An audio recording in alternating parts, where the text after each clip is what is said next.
Hi guys, welcome to Kenganda. My name is Johnny Tamaya. Now I have a lovely couple right here. This episode is exciting for me. Yeah. Can you feel the excitement in my voice? Yeah. I don't think you guys feel this excitement because the last time we had you in Kenganda, you had an episode with Kim, the comic, and he's so rest in peace. But Kim liked you. You and Kim were very good friends. Yes, Kim was a very good friend of mine. Yeah. But for those who don't know, please introduce yourself. My name is Brandon. I'm from America, and this is my wife. Hi, Jara. An applause. And I'm Ugandan. Yeah, I'm blushing so hard for you. I'm excited. Put up the ring. Do the single lady. Okay. Come through. And the ring is gorgeous, by the way, and huge. Some diamonds there and here. Yeah, but you guys are now married, by the way. For those who don't know, it's not just dating or whatnot. You are actually married. Yes, we are legally married. We got married almost 6 months married now. 6 months ago, this past October. Yeah. Newlyweds. Yes. It's exciting, guys. They're married on paper. You know, most times you meet people and they did like a traditional wedding and whatnot, but to go to court and like legalize the whole process, that takes guts, first of all. Congratulations. Thank you. Yeah, thank you. To the newlyweds. Yeah. Now, how has life been after marriage? You know, you're from America, she's from Uganda. How are you guys doing? Give us the tea, because I'm sure the people out there who want to follow your footsteps. Well, we communicate a lot. A lot of talking on the phone, a lot of video chatting, texting. I mean, when we're apart, we talk at least 3 or 4 times a day. Yeah. And we may video chat at least once a day. Yeah. We try to video chat, text. Since like the time change, it's really different. Sometimes I'm sleeping and it's just waking up. Yeah. And I'm sleeping, it's just going to work. So the time difference, sometimes it's hard, but we try, because I know by the time I'm leaving work, that's at 5, he's waking up. So I try to make that time and know when he's waking up, when I'm leaving work, when I'm going to sleep. So I try to make those times count. Like when I'm leaving, like, hey, good morning. And then it's like, are you leaving work? Or when I'm going to sleep, and like, I'm not going to sleep, but I'm at work, but I hope you're okay and have a good night. So we try to communicate as much as we can. Yeah, and we try to stick to a schedule and talk around the same time of the day, because we know during certain times we're both up and moving around. Yeah. That makes sense. It's actually more practical. Do it like that and have a schedule and like talk when the time is right. You know, it's funny. She'll be going out at the club and I'll be asleep, and then when I'm at the club in America, she'll be asleep. But sometimes we always video chat at the club. We'll say hi to each other. I'll be at the club with my boys, and I'll call her and say, hey babe, how are you doing? Or sometimes you call at the club and I'm at work. Yeah, she's at work. And I'm at work. Yeah. I'm like, but we try to make it to make time to communicate. Yeah, that's the most important thing, is to make time. It's your number one. Yeah. Oh yeah. Yeah. Communication is key. It's key. Speaking of clubbing, like you mentioned, you told us for clubbing. How, some people would be jealous, because like if it's long distance and then you're the other side and she's this side, I think some men will be insecure. Oh, how are you going out? Who's buying you the drinks? What are you doing? Who are you with? Even the girl, I would be jealous if my man was out there vibing without me. No, we're very secure. We're very secure. Like, oh wow. I think from day one, when we started talking, I was like, you know what? We are all grown-ups. You have a life, I have a life. And we all have friends. And from different, like from America, then I'm Ugandan, and I have friends here and I have sisters here. So I try to respect. I think even though you get married, you have to understand like this person also has a life. And he has to live his own life. You have to create your own happiness besides being together or married. So I try to let him have his fun with his boys. Yeah. And he's like, hey babe, I'm going out. I'm like, okay, have fun. And he does the same thing. So when I'm like, I'm going out with my sisters, my friend is like, have fun. Or what we make sure like we communicate. Right. And plus we always go out with the same group of people. So when she's out, I know who she's with. And when I'm out, she knows who I'm with. And once she gets to the club, she'll send me a video of what she's doing, and then once she gets home at the end of the night, she calls me and lets me know, say, hey babe, I made it home okay. I do the same thing while I'm out. I'll send her a video, and then once I get home, I'll send her a message or call her, say, hey babe, I made it home okay. And then I'll wake up, she's there waiting on me. Aww. Yeah, I think it's about like communication. That's nice. So for Brandon, how hard? I wouldn't want to say hard, but you have a Ugandan wife, so meaning she's in Africa. You have an African wife. Yes. Yeah. On a level of 1 to 10, how hard has it been for you to get a Ugandan wife? Does that make sense? Like the journey you've been through, the traveling back and forth, the money, the financials, the what? Yeah. On a scale of 1 to 10, how hard has it been to have a Ugandan wife? I guess I would say probably 7. You know, when it comes to trying to get the finances right, to travel. Yeah. You know, we have to take time and save up for that. But if you really love someone, you know, it's not that hard. Yeah. It's not that hard. But yeah, it can be hard. You do need patience though. You definitely need patience, because there's been days where she's like, babe, I wish you were here. I'm tired of this distance, and I'll feel the same way. I'm like, I'm tired of it too, but we both know at the end of the day we're working towards the same goal. Yeah. So we just remain patient and keep working, and eventually we'll link up again like we did this time. Oh. Yeah. Yeah. Okay, that's nice. And Hajara, how hard has it been for you to have an American husband? American husband. I think like we may be like, I always tell him like we may be like from different countries. Yeah. But we have those common characters between us. So it's not that hard. Maybe sometimes the distance, as you said, it gets to you sometimes. Like there are those days that like you could wake up one of those days and like, damn, I need my husband. My man needs to be here. Like I need my husband. But you get over it. I think once you have the same goal and the communication is there, how you want to do your things, and you're open about it, and it's like, hey, I'm doing this, but I'm trying to get to you, or we have a goal and a plan, like we are supposed to meet this, or let's wait, we have this goal so that maybe next month or the other month I'll come. So it's about becoming to an understanding and a goal. And to trust even in the process, to be like, okay, even though he's not here, he'll get here. He always shows up. Hajara, well said. I give her an applause. I want to clap for you, but let them give you an applause, because that's well said. And another thing we do, we laugh a lot. We go around and we laugh a lot, so that kind of helps out when things get a little bit too serious. Yeah. I'll say something silly, or she'll say something. Yeah, we're both jokers all the time. Yeah. You're laughing at your problems. Yes. Sometimes that's all you can do is just laugh. Yeah, that's what you can do. Now, how has the reception been for both of you? And you're not supposed to care what people think, but how have you been received by your communities, each of you? Like you having a Ugandan wife, how have your peers, received that? They're happy for me. They're excited for me. They always tell me how beautiful she is. Okay, she is beautiful, but I get a lot of support back home. Oh. A lot of support, Yeah.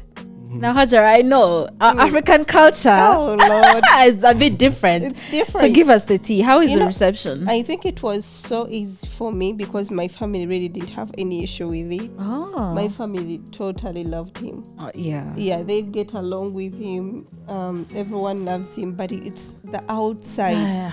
I know it shouldn't get to me, but sometimes it gets you. Like when we walk around, he's okay. Everyone is applauding him, giving him high fives and all the highs. Yeah. And with me, what the hell are you doing? Judgment. Why are you with him? Yes. Either he's my boss. Sometimes they call him my boss. Oh God. Investor. Oh. All the names you could come up with. And since he doesn't really understand the language, and sometimes I don't want to translate to him so that he doesn't get it like as it gets to me. Yeah. So I take all the comments, how people perceive me, thinking maybe I'm after his money. Gold digger, whatever name you could come up with. I get all that. Because ideally, when I look at Brandon for the first time, I thought you were white. Right. And I think that's how most Ugandans also look at you, forgetting there's so many shades of black. Yes. It's just like, and for anyone watching, tell them that no one jumps to any conclusion. Yes, for everyone watching, I am mixed. My mom, she's African American. My dad, he is Louisiana Creole. So he's mixed with African, Spanish, French, and a little bit of Native American, all mixed in one. So I'm mixed. I'm not full Mzungu. Like they call it. Uganda, it's full Mzungu. Yeah, as a Ugandan, they definitely see it as a full Mzungu. But I understand, they see the skin color first and, not knowing my background. I could be going to the same restaurant every day to eat food and no one cares about me. Exactly. But go with Brandon. Once you're walking with Brandon, the attention you get, I'm like, God, this is too much. Yeah, it's understandable. I understand that sometimes it can get to you, but we see that you are strong together. Yeah. Now, what's the one thing you would have done differently before you got onto this journey of marriage? Maybe started doing my research sooner. Yeah. Maybe not have been as stubborn as I was. So yeah, because it took her about a year to convince me to get a passport. Yeah. Yeah. So if I could go back, I might have. You didn't have a passport. Yeah. Yeah, maybe just start doing my research a little sooner. Yeah, that's understandable. And you did your research by also watching Kanganda. Just for the people watching. Shout out to Kanganda. Yeah, he got to know more about Uganda through Kanganda. So shout out to us. Yeah. Hajara, what's the one thing you'd have done before you embarked on the marriage journey? I think I wouldn't change a thing. I think for the time that took us those time before meeting, it got me enough time to get to know him even before meeting. Yeah. So we got enough time to know each other, talk to each other. And all I was praying before he came, I really pray he's behaving the way he's talking, the way, because we really used to have a good conversation, come to an understanding when we are just talking. So I was just praying I hope when he gets here things stay the same, and it was even better. So I don't think I will change our journey. It's just beautiful as it is. You're just blushing.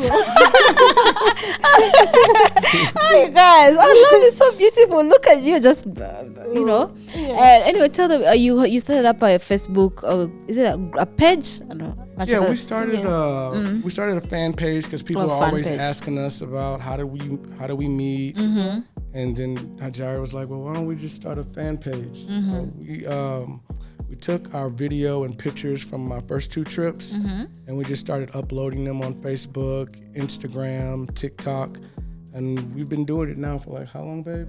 3 months. About 3 months, and we just hit 1,000 followers on Facebook and Instagram. So thank you guys, we appreciate that. Yeah. So you can also continue following us. Yeah. And the purpose of the page is to just show people how you got Hajara, or you plan on doing other things? Well, I guess it started off just to talk about how we met. Oh, okay. And now we're just trying to put our daily life, our daily experience, try to, I guess, to document the process, because we're still going through the process. It won't be totally over until we're living together in the same country. Yeah. So the page is somehow just telling our journey and how it is, because we are different cultures and all that. There is a lot of different things you get and how people perceive and all that. But we are trying to do a travel site as well, since I'm in Uganda. So we're trying to do people who want to travel to Uganda or outside Uganda, and we can help them if they want to come to Uganda. Perfect. And then we're trying to do a dating site. Okay. For people, who want to intercontinental, Yes. Even though it's Ugandan to Ugandan. Oh, okay. Yeah, even though it's same we're country, all about just bringing people together. People together who love to be together. That's nice. Lovely. And speaking, what's the one thing that shocked you about his culture? And what's the one thing that shocked you about her culture? What's the one thing you saw and you're like, what? I'm sure it's going to say Kameza. No. Yes. Let's get to that. What's the one thing that shocked you? I was definitely shocked about the Kameza. For the people, what's Kameza? What's Kameza? Kameza is like a daily allowance. For the lady. Yeah, so she can go and get groceries. And take care of the house and take care of the kids. Yeah. But I wasn't told this till after we got married. Oh, yeah. Yeah, so I thought it was funny. You should have told me. Yeah, why didn't you tell me this before we got married? What would you have done? I wouldn't have changed anything. Yeah, backward, because I remember the interview you had here. Yeah. The comments you used to get, how much he pays me and all that. Yeah. But actually, in the beginning, there was no money involved. All the time we were talking. Yeah, you were 2 dating. years. Yeah, there was no money involved. It was just getting to know each other. I think we've started talking about the finances after we got married. Right. Yeah. That's when we came to an understanding. Or even before we would not share, but we would still talk about how we want our finances to be and all that. How is the Kameza? Sorry, you were saying, but. It's just a joke. How is it going? How is the Kameza going? Remember she said that. Or is it? No, trust me, it's no joke. Kameza's for real. It's You have to give that daily allowance to your wife. It's actually a big deal. Kameza money. It's just, but you know what? With Brandon, it's actually different because I work. You work. I work. He doesn't really have to do this all the time. So it's been just a joke on this trip. Like every time he wakes up, I'm like, where is my comment? Oh, I see where the joking comes from. Yeah. So it doesn't really, it's just been on this trip. Oh, the Kameza. But if you're watching out there and you get married to a Ugandan wife, Kameza money is very important. Yes. For the groceries, for taking, like a house manager, for taking care of the house. Yes, in Uganda, like if you want to have a good meal, then you need Kameza. Yeah, it's like how you don't leave Kameza money and then you expect chicken when you come back. So you're eating beans. Eat the beans. Anyway, Hajara, what's the thing that shocked you about his culture? I think for him, I wouldn't say like his culture, but I think how they are groomed to treat women, it's totally different. Please you know explain. what it means? No, I don't know. It's totally different. Like they can open your door, your car door. I like that. Preach. No Ugandan man will do that for you. Girl, continue.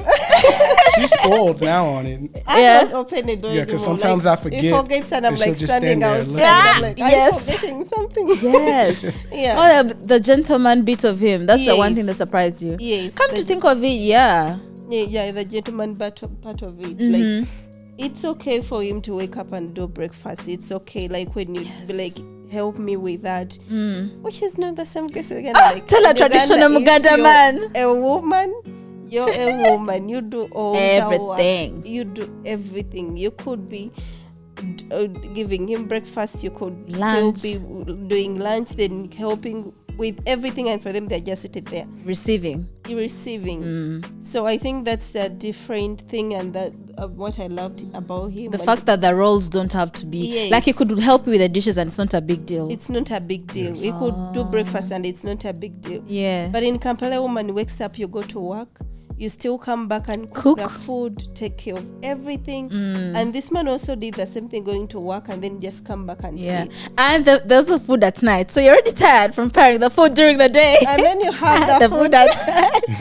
It's hard work. I feel for the women out there. It's definitely hard work. Yeah. Because for him, it's different. I've been working from home since he's been around. Yeah. But you could be like on the dining table working and he's okay to just wash the dishes as you're working. Oh my God, Brandon, bless you. Look at you just racking up your points. So that's the different part I really loved about him. Now you said you had relocation plans. How soon? Who's relocating to who? Who is going where? He's already like coming to Uganda really. It's so easy for him. The motherland. We're working on it. We are working on it. We are working with a lawyer. So she can come to America. Yeah. But it's going to be a process. It's a long process. Yeah. But I think if you're married, it's a bit easier than for the everyday person. I don't think so. I wouldn't say that because since we are going through the process with a lawyer, it's not as easy as people. It's very detailed. Yeah, it's very detailed. There is a lot of papers involved. So yeah, but that's the thing. We are just working with a lawyer. Yeah, I'm sure it will. Very soon, Hajara, I see it in the future. Amen. You be. You got to Brandon. Amen. That's perfect. Yeah. Thank you so much. Give yourselves a shout out where people can find you, the Facebook page and whatnot. Yes, we're on Facebook. The name of our page is How I Met My Ugandan Wife, and that's the same name on Instagram, TikTok, and very soon we're going to be starting a YouTube. So just type in how I met my Ugandan wife and hopefully we'll pop up. Yeah, that is perfect. Thank you so much for your time. I love this is my favorite interview today. You're my favorites. I'm telling you right now. But guys, make sure you like this video and subscribe, and also follow them on all the social medias like they just mentioned. It's How I Met My Ugandan Wife. I know people think it's a sentence, but that's the actual thing. Just put in How I Met My Ugandan Wife and you'll just find it right there. Also follow us on all our social media pages at Kengana Nation. My name is Janita. We'll see you guys next time.